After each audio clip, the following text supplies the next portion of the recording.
नमस्कार साथियों, कई दिनों के बाद आज एक वीडियो लेकर आया हूँ। समझ नहीं पा रहा था कि किस विषय पे वीडियो बनाऊँ, पर कल एक फ़िल्म देखी मैंने। फ़िल्म का नाम है खुशी। शायद ये कन्नड़ फिल्म है, साउथ इंडियन फिल्म है, जिसे हिंदी में डब किया गया है और इसे मैंने टीवी पर देखा। अब आप सोच रहे होंगे कि आज मैं किसी फिल्म का रिव्यू करने जा रहा हूँ, तो बिल्कुल नहीं। यदि आप इस उम्मीद से बैठे हैं कि मैं किसी फिल्म का रिव्यू करने वाला हूँ आज के इस वीडियो में, तो ये वीडियो आपके काम का नहीं। मैं इस फिल्म में आज के देश की राजनीति, जो हमारे 1947 में जो देश की राजनीति थी, उसे जोड़ना चाहता हूँ। इस फिल्म के संदेश को मैं जोड़ना चाहता हूँ 1947 की घटनाओं से और उसके बाद की घटनाओं से। होता यूँ है कि इस फिल्म में जो हीरो है वो एक नास्तिक पिता की संतान है और जो पुत्री है वो एक ब्राह्मण परिवार से है और भगवान में अटूट विश्वास रखने वाली है। उसके जो पिता है वो जाने माने ज्योतिष होते हैं और जो लड़के के पिता होते हैं वो जाने माने नास्तिक होते हैं और जगह जगह वो इस बात के लिए प्रवचन करते हैं, स्पीचेस देते हैं कि हमें भगवान पे विश्वास नहीं है। संयोग की बात है कि ब्राह्मण पिता की लड़की और नास्तिक पिता का पुत्र दोनों इंसिडेंटली प्यार कर बैठते हैं और शादी की कस्में खाते हैं। काफ़ी जद्दोजहद के बाद दोनों की शादी भी हो जाती है, मगर किसी कारण से लड़की अपने पिता के घर पुनः लौट जाती है और उसके पिता ये शर्त रखते हैं लड़के के सामने कि यदि तुम्हें मेरी पुत्री को वापस अपने घर ले जाना है तो तुम्हें एक यज्ञ करना होगा और उस यज्ञ में पिता पुत्र दोनों बैठेंगे तो ही वो यज्ञ हो पाएगा। अब घोर नास्तिक पिता किस तरह उस यज्ञ में बैठे और इधर पुत्री के पिता ने ये जिद पकड़ ली कि जब तक दोनों पिता पुत्र इस यज्ञ में शामिल नहीं होते हैं तब तक वो अपनी पुत्री को इस लड़के के साथ नहीं भेजेंगे। अंततः होता यह है कि लड़का अपने पिता से प्रश्न करता है, नास्तिक पिता से प्रश्न करता है कि भी आपकी पत्नी यानी कि मेरी मम्मी जो है वो घोर आस्तिक है, पूजा पाठ करती है, धूप दीप करती है और आप फिर भी मेरी मम्मी के साथ रहते हैं, इसका कारण क्या है? तो पिता कहता है मैं तुम्हारी मम्मी को चाहता हूँ, प्यार करता हूँ। इस पर पुत्र कहता है यही बात मैं आपको कहना चाहता हूँ, यदि 3 घंटे के लिए आप एक हवन में अपने पुत्र के लिए बैठ सकते हैं, पुत्र के परिवार को बचाने के लिए बैठ सकते हैं, पुत्र की इच्छा की पूर्ति के लिए बैठ सकते हैं, तो ऐसा क्यों नहीं कर सकते। काफ़ी जद्दोजहद होती है। उधर लड़की के पिता लड़के के कहने से यज्ञ की तैयारी करने लगते हैं। पुत्र को इस बात की पूरी आशा होती है कि उसका नास्तिक पिता निश्चित रूप से इस यज्ञ में शामिल होगा और होता भी ऐसा है। वो पिता उस यज्ञ में शामिल होता है। वो यज्ञ पूर्ण नहीं हो पाता है। जब यज्ञ चल रहा होता है उस वक्त बारिश होती है। तब लड़की का पिता और लड़के के पिता के बीच में एक संवाद होता है जिसमें दोनों ये मानते हैं न किसी की हार हुई है न किसी की जीत हुई है। यह अपने अपने पुत्र और पुत्रियों के प्यार के लिए हमने ये सब बलिदान किया है। इसी बात को मैं देश की आज़ादी के साथ जोड़ना चाहता हूँ। आखिर ऐसी कौन सी परिस्थितियाँ थी कि जिन लोगों ने कंधे से कंधा मिलाकर देश की आज़ादी के लिए संघर्ष किया वो एक ही रात में एक दूसरे के खून के प्यासे क्यों हो गए? कहीं ना कोई भूल हमारे नेताओं से हुई है और देश के विभाजन को उन्हें स्वीकार करना पड़ा। मुझे नहीं लगता कि उस वक्त देश के विभाजन की आवश्यकता थी। चलो, देश का विभाजन हुआ, मगर उसके बाद जो घटनाएं घटी वो अत्यंत दिल को दहला देने वाली है, दिल को चुभती है।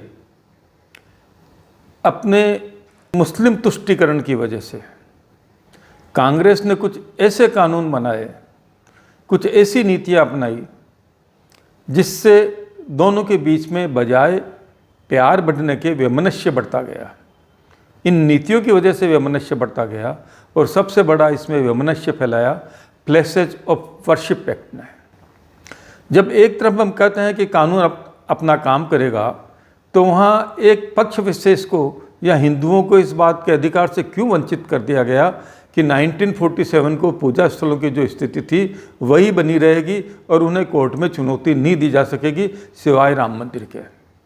मेरा सीधा सीधा प्रश्न है, इस देश में लोकतंत्र है, कानून है, कानून अपना काम करता है, तो क्यों हमें कानून में हमारे मसले को कोर्ट में ले जाने से रोका जाता है? एक कानून के जरिए जिन लोगों को नहीं मालूम है प्लेसेज ऑफ वर्शिप एक्ट क्या है, उनकी जानकारी के लिए मैं बतला दूं।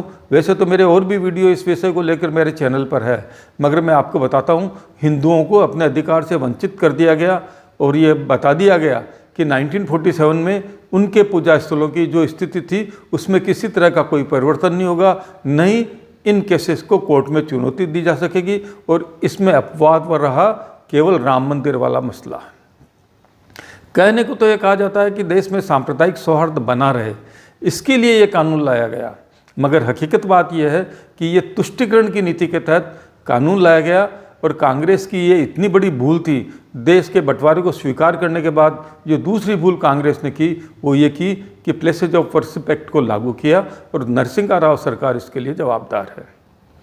इसके बाद लगातार कांग्रेस गलतियां करती रही और लोग आज ये पूछते हैं कि आखिर ऐसा क्या हुआ जो बीजेपी रातों रात हीरो बन गई। बीजेपी रातों रात हीरो नहीं बनी, कांग्रेस ने उसे हीरो बनाया अपनी गलत नीतियों के कारण। इसके बाद एक माइनॉरिटी एक्ट लाया गया, मुसलमानों को विशेष अधिकार दिए गए। वन नेशन वन एजुकेशन के दायरे के अंदर पहले सारी संस्थाएं आती थी, एक प्रोविजन ला के कानून में मदरसों को उनको अलग कर दिया गया, मदरसों की पढ़ाई को अलग चालू रखा गया। आखिर इसके पीछे औचित्य क्या था? माइनॉरिटीज़ कमीशन, मदरसों को बाहर किया गया। इसके अलावा एक और कांग्रेस के शासन में गलती हुई है, वो गलती भी बड़ी ब्लंडर है कि प्लेसेज ऑफ वर्शिप एक्ट के बाद एक ऐसा एक्ट और लाया गया इस देश में जिसने इस देश में बजाय समानता लाने के, प्यार लाने के, सहयोग लाने के, वैमनस्य पैदा किया। सरकार ने एक कानून के द्वारा इस देश में वक्फ बोर्ड की WAQF वक्फ बोर्ड की स्थापना की। ये वक्फ बोर्ड क्या है? आप यदि इसकी हकीकत जानेंगे तो दांतों तले उंगलियां चबाने को मजबूर हो जाएंगे। वक्फ एक्ट क्या कहता है कि यदि वक्फ बोर्ड कह दे कि ये संपत्ति मेरी है तो संपत्ति उसकी है, और जिसकी संपत्ति है उसको ये प्रूव करना है कि ये संपत्ति वक्फ बोर्ड की नहीं है, मेरी है। इस तरह के आज कहते हैं कि रेलवे और एक गवर्नमेंट ऑफ इंडिया के बाद में वक्फ बोर्ड सबसे बड़ा ऐसा बोर्ड है जिसके पास बेशुमार संपत्ति है, और वो सारी संपत्ति इसी तरह बनाई गई है। तो भाजपा का जो प्रादुर्भाव हुआ है वो कांग्रेस की गलत नीतियों के कारण हुआ है, तुष्टिकरण की नीतियों के कारण हुआ है। समान रूप से, समान भाव से सभी नागरिकों को एक ही समझकर यदि कांग्रेस ने नीति अपनाई होती तो आज कांग्रेस की ये दशा नहीं होती।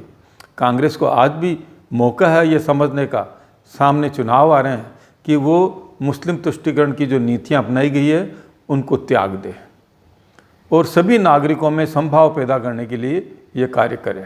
सोचने वाला बिंदु है कि जिस देश का प्रधानमंत्री ये कहते हों कि देश के संसाधनों पर सबसे पहला अधिकार अल्पसंख्यकों का है, मुसलमानों का है, तो ये कहाँ तक न्याय संगत है एक लोकतांत्रिक देश में, एक ऐसे देश में जहाँ सभी नागरिकों के लिए समान अधिकार की बात की जाती है। इसी तरह अभी बिहार का एक केस आया जिसमें हालांकि कहते हैं कि जातीय जनगणना का अधिकार केवल केंद्र सरकार को है, मगर किसी भी तरह से बिहार की सरकार ने भी एक जातीय जनगणना कराई और उसके बाद जो स्टेटमेंट्स पॉलिटिकल पार्टीज के आए, विशेष रूप से जब कांग्रेस का कोई पॉलिटिकल स्टेटमेंट आता है तो मुझे लगता है कि कांग्रेस सोच समझकर बोल नहीं रही है। हमारे राहुल बाबा फरमाते हैं जिसकी जितनी संख्या उतना उसका हक। अब बताइए किसी लोकतांत्रिक देश में ये संभव है इस तरह की बात करना? उसके बाद वो पद पूछते हैं कि इस संस्था में कितने ओबीसी हैं, इस पद पर कितने ओबीसी हैं। इस तरह की बातें करके वो फिर एक भले ही वोट बैंक की राजनीति करके अपने दल का फ़ायदा सोचते होंगे, मगर मैं कह सकता हूँ ये सारे ही पास से उनको उल्टे पड़ रहे हैं और कांग्रेस को पुनर्विचार करना चाहिए कि किस तरह सत्ता में यदि उसको वापसी चाहिए। तो ये जो गलतियां उन्होंने की है, जैसा कि मैंने अपने अभी पहले बताया भी है, इन गलतियों में जब तक सुधार नहीं कर सकती है, मुझे नहीं लगता कांग्रेस कभी सत्ता में वापस आ सकती है। तो साथियों, आज के इस वीडियो का मकसद सिर्फ इतना है कि सामने लोकसभा के और विधानसभा के चुनाव आ रहे हैं, आपको मतदान करना है। किस पार्टी विशेष के लिए मैं नहीं कहूँगा कि इस पार्टी को आपको वोट देना है, मगर जो पॉइंट आउट मैंने किए हैं उन पॉइंट्स पर आने वाले उम्मीदवारों से आपको पूछना चाहिए, उन पर उनकी क्या राय है, वो क्या सोचते हैं, और यदि वो सत्ता में आते हैं तो इस पर उनका क्या रुख रहेगा। यदि वो हाँ करते हैं, उनका रुख सकारात्मक होता है जिन पॉइंट्स को उठाया मैंने, तो आप उनको वोट दीजिए, वरना उनको वोट दीजिए जो आज इन बातों का समर्थन कर रहे हैं। धन्यवाद साथियों, आज के वीडियो में इतना ही। अगले वीडियो में फिर मिलूंगा इसी तरह की चुनावी चर्चा के साथ। धन्यवाद।